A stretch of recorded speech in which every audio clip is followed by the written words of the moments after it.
उस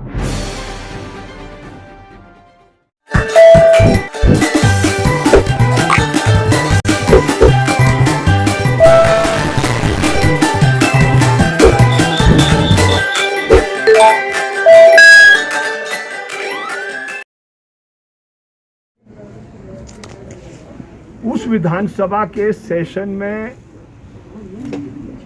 मैंने Theog block horticulture और एग्रीकल्चर के जो सब्सिडी के मसले थे उस पर एक प्रश्न उठाया था, जिस प्रश्न के तहत सरकार का उत्तर आया था कि ठियोग ब्लॉक के तहत 2014-15 से 2500 लोगों का सब्सिडी का पैसा पेंडिंग है। अलग अलग जो आइटम पर जिस पर सब्सिडी मिलती है, आपका स्प्रेयर है, टेलर है और ग्रास कटर है, गोडाउन है, ग्रेडिंग मशीन है। इस तरीके से इसको लेकर आज ठियोग में एक संघर्ष समिति का गठन किया गया। सब्सिडी संघर्ष समिति उसका नाम दिया गया है और इस प्रश्न को लेकर 26 नवंबर, जिस दिन पूरा एक वर्ष किसान आंदोलन को हो जाएगा, हम हिमाचल प्रदेश की सरकार को, माननीय हिमाचल प्रदेश के मुख्यमंत्री साहब को नोटिस देने वाले हैं कि 20 दिसंबर तक इस सब्सिडी का वन टाइम सेटल किया जाए, जिसकी राशि 18 करोड़ 18 लाख से अधिक है। और उस संघर्ष समिति को आज गठन किया गया, जिसके आज संयोजक हरिराम शास्त्री और सह संयोजक भगत राम, जो मुंडू के चुने हुए पंचायत के प्रधान हैं, उन्हें बनाया गया। और हम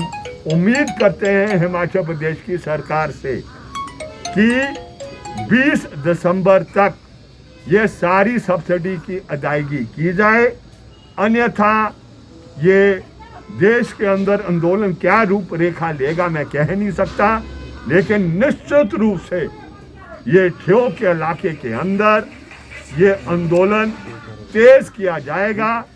और ये भी संभव है इस आंदोलन को आगे ले जाते हुए ऐसे ऐसे प्रश्न जो किसान के, जिन पर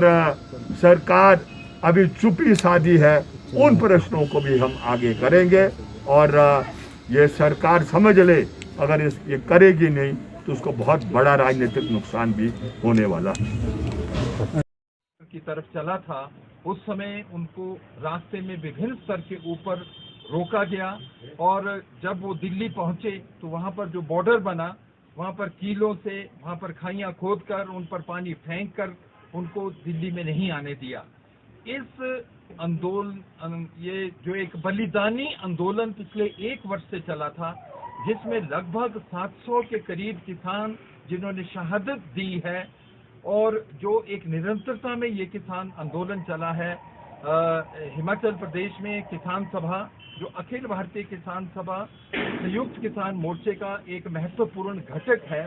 हम उसके माध्यम से इस देश के किसानों को, इस देश की मेहनतकश जनता को और विशेष रूप से अन्य जन संगठनों को भी, जिसमें नौजवान, छात्र, महिला, दलित, आदिवासी संगठनों ने सभी लोगों इस संघर्ष के लिए एक जो योगदान दिया है, हम उन सबके धन्यवादी हैं। मगर अभी ये जो संघर्ष है, ये पूर्ण रूप से हम इसको हासिल नहीं कर पाए हैं। आज प्रधानमंत्री महोदय ने जो एक घोषणा की है कि इन तीनों कृषि कानूनों को आने वाले संसद का जो सेशन 29 तारीख से होगा, उसमें रिपील किया जाएगा, उस बात का तो हम स्वागत करते हैं। मगर संयुक्त किसान मोर्चा अखिल भारतीय किसान सभा ने ये तय किया है कि जिस समय तक ये जो हमारी इसके अंदर मुख्य मांगे थी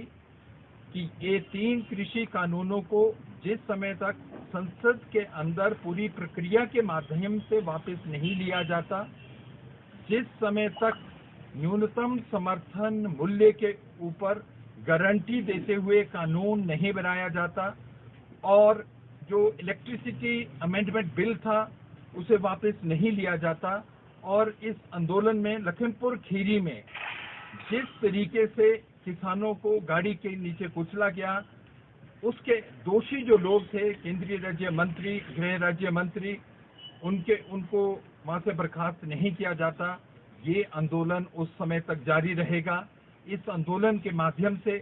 पूरे देश में किसानों में और अन्य जो मेहनतकश जनता जहां जहां भी आंदोलन कर रही है, उनके अंदर एक उत्साह है, उनके अंदर एक विश्वास पैदा हुआ है कि इस देश के अंदर कोई बदलाव आएगा, वो केवल चुनावों से नहीं आएगा। अगर कोई विकल्प आएगा तो जनता के एक आंदोलनों के माध्यम से आएगा। और इसलिए आज पूरे देश के अंदर एक जहां खुशी की लहर है कि एक स्तर तक एक इसमें जीत हुई है और दूसरी